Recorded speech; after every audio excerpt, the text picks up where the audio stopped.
34।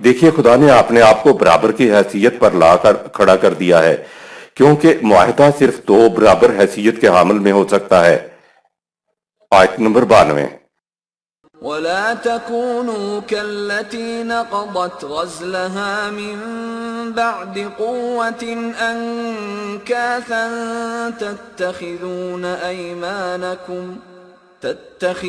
أيمانكم دخلا بينكم أن تكون أمة هي أربى من أمة إنما يبلوكم الله به وَلَيُبَيِّنَنَّ لَكُمْ يَوْمَ الْقِيَامَةِ مَا كُنْتُمْ فِيهِ تَخْتَلِفُونَ۔ اور دیکھو تمہاری حالت کہیں اس بڑھیا کسی نہ ہو جائے جس نے بڑی محنت سے سود کاتا اور پھر اس کے بعد خود اپنے ہی ہاتھوں اسے ٹکڑے ٹکڑے کر ڈالا۔ تم اپنے قول و اقرار کو امن و اسلامتی کی بجائے الٹا باہمی مکر و فساد کا موجب بنا لیتے ہو، محض اس لیے کہ ایک قوم دوسری قوم سے آگے بڑھ جائے۔ اللہ تمہارے قول و اقرار کے ذریعے تمہاری آزمائش کر رہا ہے، اور جن امور میں تم ایک دوسرے سے اختلاف کرتے ہو، ظہور نتائج کے وقت دنیا و آخرت میں وہ سب تمہارے سامنے آ جائے گا۔ سود محنت سے کاتا اور ادھیڑ دیا، یعنی بڑی محنت سے آپس کے معاہدے پر پہنچے اور پھر ایک دوسرے سے آگے بڑھنے کی حرص میں معاہدے کو توڑ دیا۔ یوم القیامہ خواہ اس دنیا میں ظہور نتائج ہوں یا قانون مکافات کے تحت اگلی زندگی کے اندر ہو، قرآن کریم میں ان دونوں کے لیے قیامت کا لفظ آتا ہے۔ اس دنیا کے لیے یوم یقوم الناس لرب العالمین، سورۃ 83 آیت نمبر 6۔ نظام ربوبیت عالمینی اس دن یا اس دور میں قائم ہوگا جب انسانیت اس نظام کے لیے اٹھ کھڑی ہوگی۔ یہ اس دور کی قیامت ہوگی اور نظام ربوبیت اسی دنیا میں قائم ہوگا۔ آیت نمبر 93۔ وَلَوْ شَاءَ اللَّهُ لَجَعَلَكُمْ أُمَّةً وَاحِدَةً وَلَكِنْ يُضِلُّ مَنْ يَشَاءُ وَيَهْدِي مَنْ يَشَاءُ وَلَتُسْأَلُنَّ عَمَّا كُنْتُمْ تَعْمَلُونَ۔ اگر خدا چاہتا تو تم سب کو ایک جیسی ایک امت واحدہ بنا دیتا، لیکن انسان کے اختیار و ارادے کے پیش نظر اس نے ایسا نہیں کیا، لہٰذا اب تم چاہو تو غلط راستہ اختیار کر لو اور چاہو تو صحیح راستہ اختیار کر لو۔ یہ تمہارا اپنا اختیار ہے۔ اختیار اس لیے دیا گیا ہے کہ جس قسم کے راستے کے مطابق تم عمل کرو، تم سے اس کے بارے میں پوچھ گچھ ہو، کیونکہ تم اپنے ہر عمل کے خود ذمہ دار ہو۔ اللہ تعالیٰ کے عظیم انقلابات۔ پہلا عظیم اور بے نظیر انقلاب تو یہ ہے کہ کائنات کو عدم سے وجود بخشا۔ کائنات اور اس کی اشیاء بغیر کسی قسم کی حکم عدولی کی صلاحیت کے ودیت کردہ راستے پر گامزن تھی۔ دوسرا عظیم انقلاب انسان کو اختیار و ارادہ عطا کرنا ہے، جس کا اظہار تمثیلی داستان میں آدم کی حکم عدولی کی صورت میں سامنے آیا۔ اس سے پہلے خدا کی کسی مخلوق میں حکم عدولی کی صلاحیت نہ تھی۔ مخلوق میں سے ہر نوع ودیت کردہ رہنمائی کے مطابق زندگی بسر کرنے پر مجبور تھی اور امت واحدہ تھی۔ اختیار و ارادہ ملنے سے انسان دیگر حیوانات سے الگ مخلوق ہو گیا۔ تیسرا عظیم انقلاب ودیت کر دینے کی بجائے انسان کو خارج سے وہی بذریعہ انبیاء رہنمائی دینا ہے۔ انسان کے اختیار و ارادے کے سبب اسے کہہ دیا کہ چاہے تو ہماری رہنمائی کے مطابق زندگی بسر کر، اور دل چاہے تو اس سے انکار کر کے دوسرے راستے اختیار کر لے۔ چونکہ تجھے انتخاب کا اختیار دیا گیا ہے، اس لیے جو روش بھی تو اختیار کرے گا اس کے متعلق تجھ سے پوچھا جائے گا۔ اگر ہمارے قوانین کے مطابق زندگی بسر کی تو دنیا و آخرت میں خوشگواریاں، سرفرازیاں اور خوشحالیاں ملیں گی، اور ہمارے قوانین سے منہ موڑا تو دنیا و آخرت میں ذلت و رسوائی والی تباہی ملے گی۔ اگر انسان کو اختیار نہ دیا جاتا تو کائنات کی دیگر اشیاء کی طرح یہ بھی ایک امت واحدہ ہوتا۔ چوتھا عظیم انقلاب وحی کا سلسلہ بند کرنا تھا کہ اب انسانیت انگلی پکڑے بغیر وحی کی روشنی میں اپنا راستہ خود اختیار کر سکتی ہے۔ قیامت تک قرآن کریم کو محفوظ کر دیا گیا ہے تاکہ جو قوم چاہے اس کے مطابق زندگی بسر کر کے اپنے آپ کو دنیا و آخرت میں سرخرو کر لے، اور چاہے تو اس سے منہ موڑ کے ذلت اور رسوائی کی طرف چلی جائے۔ اشیاء کائنات میں سے کسی کا بھی عمل سزاوار حمد و ستائش نہیں ہے، کیونکہ یہ سب مجبور ہیں۔ انسان سے اگر اپنے اختیار سے قوانین خداوندی کے مطابق اعمال سرزد ہوں تو وہ باعث شرف اور ستائش ٹھہریں گے۔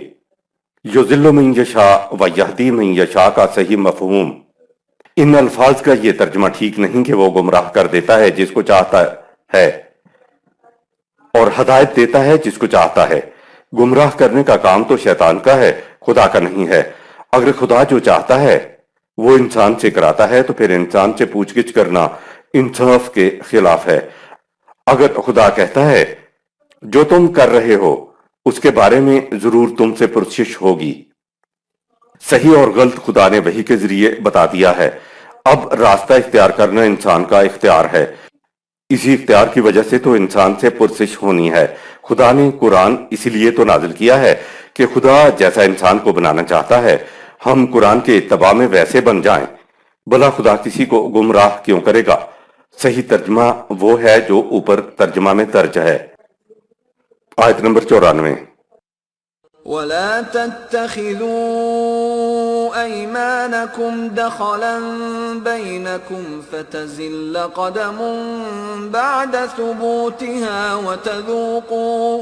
وتذوقوا السوء بما صددتم عن سبيل الله ولكم عذاب عظيم۔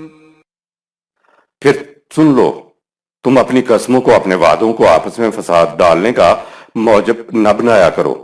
اگر تم نے ایسا کیا تو پھر تمہارے جمے ہوئے قدم اکھڑ جائیں گے، تم پر کوئی بھروسہ نہیں کرے گا اور تم پر مصیبت آ جائے گی، کیونکہ تم نے اپنے آپ کو خدا کے تجویز کردہ راستے پر چلنے سے روک لیا۔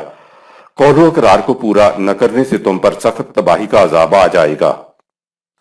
آیت نمبر 95۔ ولا تشتروا بعهد الله ثمنا قليلا انما عند الله هو خير لكم ان كنتم تعلمون۔ اور جو معاہدہ تم نے خدا کے ساتھ کیا ہے، سورہ 9 آیت 111، اس کو تھوڑے سے ذاتی مفاد کی خاطر مت بیچ ڈالا کرو۔ اگر تمہیں حقیقت کا علم ہو تو تم جان لو کہ جو کچھ تمہیں اس معاہدہ کے بدلے میں نظام خداوندی سے ملنے والا ہے وہ ذاتی مفاد کے مقابلہ میں کہیں بہتر ہے۔ باہمی تجارت کا اصول ترجیح یعنی اشتراک پر ہے۔ مثال کے طور پر ایک گائے برائے فروخت ہے، میں اس کو خریدنا چاہتا ہوں۔ گائے کا مالک 2000 روپے مطالبہ کرتا ہے۔ میں دل میں گائے کی قیمت کا اندازہ کرتا ہوں کہ اتنے روپے میں یہ گائے مل جائے تو اچھا ہے۔ ادھر گائے کا مالک بھی دل میں سوچتا ہے اگرچہ مطالبہ تو 2000 روپے کیا ہے لیکن اگر فلاں قیمت میں گائے فروخت ہو جائے تو اچھا ہے۔ مالک اور میں بحث و مباحثے کے بعد ایک ایسی قیمت پر پہنچ جاتے ہیں جس پر مالک گائے کے مقابلے میں قیمت روپوں کو ترجیح دیتا ہے اور میں قیمت روپوں کے مقابلے میں گائے کو ترجیح دیتا ہوں۔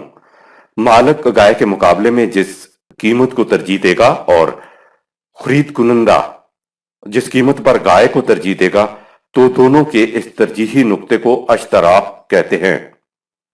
مالک کو گائے کے مقابلے میں قیمت ترجیحاً اچھی لگے اور خرید کنندہ کو قیمت کے مقابلے میں گائے ترجیحاً اچھی لگے تو ایسی ترجیح پر سودا ہو جاتا ہے۔ دونوں فریق کا ایسی ترجیحی نقطے پر پہنچنے کو اشتراک کہتے ہیں۔ قیمت اور ثمن میں فرق۔ قیمت کے معنی بھی کسی چیز کا بدل یعنی قیمت ہوتا ہے اور ثمن کے معنی بھی کسی چیز کا بدل یعنی قیمت ہوتا ہے۔ قیمت کا مادہ کام ہے جس کے معنی توازن ہے۔ توازن کے معنی ہے کہ دو چیزیں جب برابر ہو جائیں تو وہ دونوں چیزیں ایک دوسرے کی بدل یا قیمت ہو جاتی ہے۔ مثلا $1 ہمارے ہاں 60 روپے کا ہے تو 60 روپے $1 کی قیمت ہوگی، کیونکہ اس سے وہ ڈالر اور وہ روپے دونوں برابر ہو جاتے ہیں۔ لیکن جب کوئی شے خریدی یا بیچی جائے اور وہ اس کے برابر نہ ہو اور بغیر ترجیحی مراحل سے گزرے یوں ہی تم طے کر لو کہ بھئی اتنے دے دو اور میں اتنے ہی دے دیتا ہوں تو یہ سمن ہوتی ہے، چلو اتنے دے دو اور میرا اتنے ہی دے دینا سمن ہے۔ سمن میں مول تول بھاؤ نہیں ہوتا، لہٰذا اس میں لاپرواہی اور غفلت کا عنصر ہوتا ہے، تبھی تو خریدار مول تول کیے بغیر منہ مانگی قیمت ادا کر دیتا ہے۔ کہا کہ اخروی زندگی کی تو کوئی متاع ایسی نہیں جس کی قیمت مقرر کی جا سکے۔ یہ جو ترجیحی مراحل سے گزرے بغیر آپس میں مول تول اور بھاؤ کیے بغیر قانون خداوندی پر دنیاوی مفاد کو ترجیح دیتے ہو تو یہ سمن ہے، یعنی تمہاری ترجیح لاپرواہی پر مبنی ہے۔ اس کے برعکس جہاں معاملہ یہ ہو کہ دیکھ لو نرخ یہ ہے، اس پر ہی اب کوئی چیز بیچیں گے تو وہ اس کی قیمت ہوگی، سمنن قلیلن۔ قوانین خداوندی پر عمل کے نتیجے میں ملنے والے اجر کی کوئی دنیاوی قیمت نہیں ہو سکتی، کیونکہ اخروی زندگی کی ہر متاع دنیاوی زندگی کی ہر متاع سے بہتر ہے، تو قیمت کیسے ہو سکتی ہے؟ اپنی ذات کی نشو و نما پر دنیاوی مفادات کو ترجیح دینا تو پھر قیمت نہیں سمن ہی ہو سکتا ہے۔ قوانین خداوندی کی اطاعت پر کسی دنیاوی مفاد کو ترجیح دینا سمنن قلیلن ہے۔ آیت نمبر 96۔ ما عندكم ينفد وما عند الله باق وَلَنَجْزِيَنَّ الَّذِينَ صَبَرُوا أَجْرَهُم بِأَحْسَنِ مَا كَانُوا يَعْمَلُونَ۔ جو کچھ بھی تم دنیا میں اپنے ذاتی مفاد کے لیے ترجیحاً حاصل کرو گے، زیادہ ہی کیوں نہ معلوم ہو، وہ ختم ہو کر رہے گا، لیکن جو کچھ تمہیں نظام خداوندی کی روح سے ملے گا وہ دنیا میں تسلسل اور آخرت میں باقی رہے گا، لیکن یہ ملے گا انہی کو جو اس نظام کے قیام و بقا میں ثابت قدم رہیں گے اور حسن کارانہ انداز سے پروگرام خداوندی پر عمل پیرا ہوں گے۔ صبر کا مفہوم تمثیلی انداز میں۔ عربوں کے ہاں جب کشتی لہروں کے اوپر ڈولنے لگتی تو اس کا توازن برقرار رکھنے کے لیے ملاح ایک طرف بڑا سا پتھر رکھ دیتا تھا تاکہ کشتی نہ ڈولنے پائے۔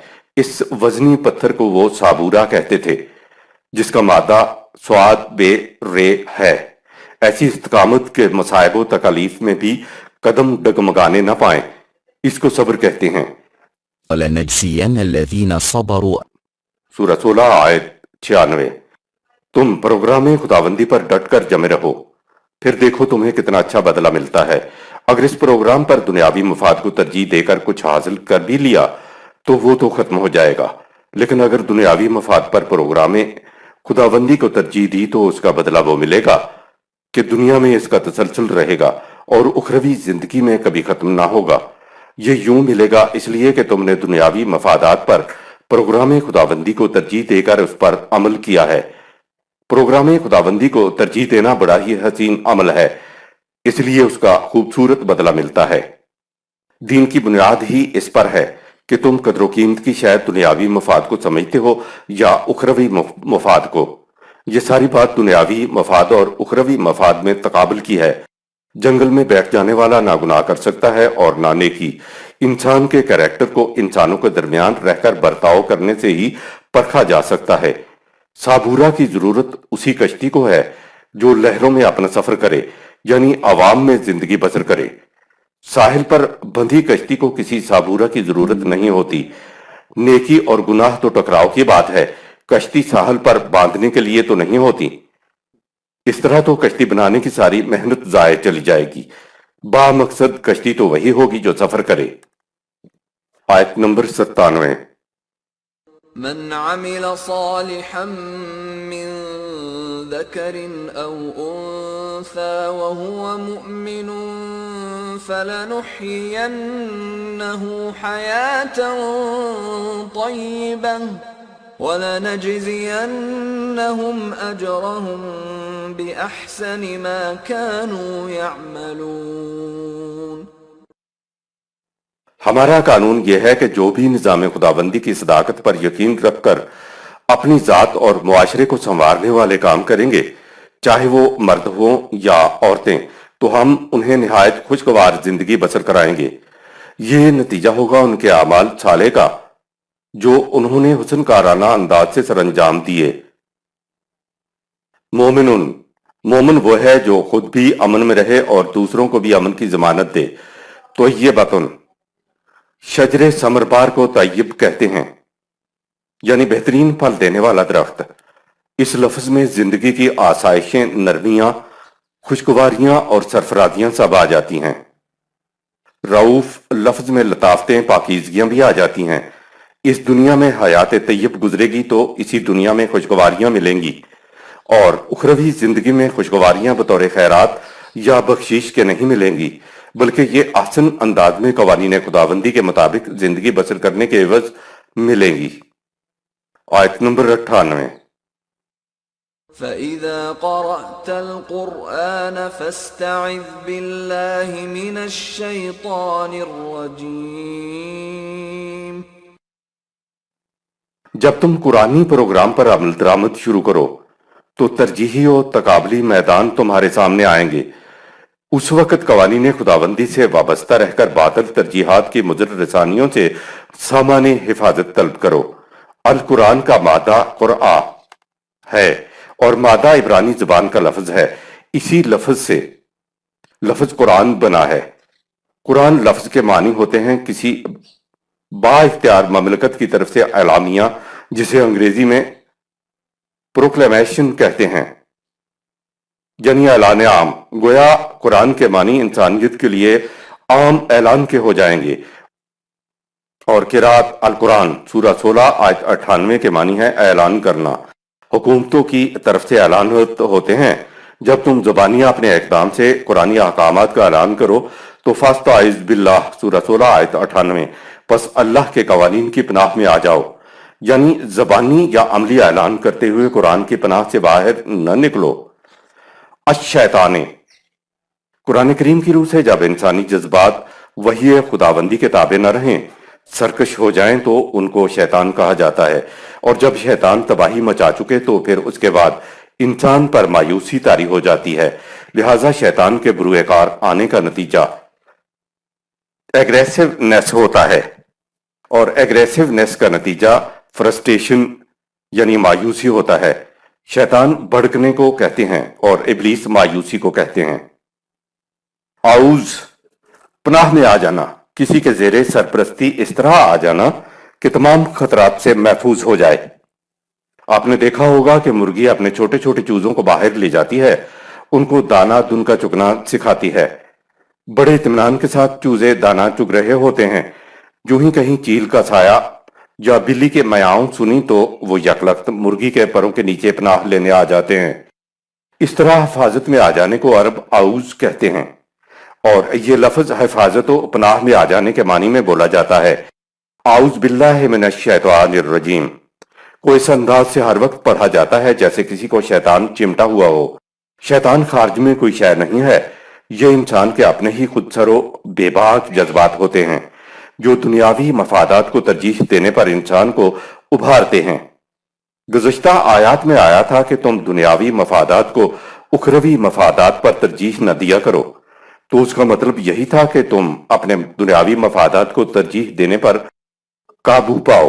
اس آیت میں اس پر قابو پانے کا طریقہ بتایا گیا ہے کہ جب بھی تم احکام خداوندی کا اعلان کرو یا اپنے عملی اقدام سے اعلان کرو یعنی عمل کرو، تو ہر وقت اپنے آپ کو قوانین خداوندی کی پناہ میں اس طرح رکھو کہ اپنے ہی خود سر و بے باک جذبات تم پر قابو نہ پا سکیں، ان سے حفاظت میں رہو۔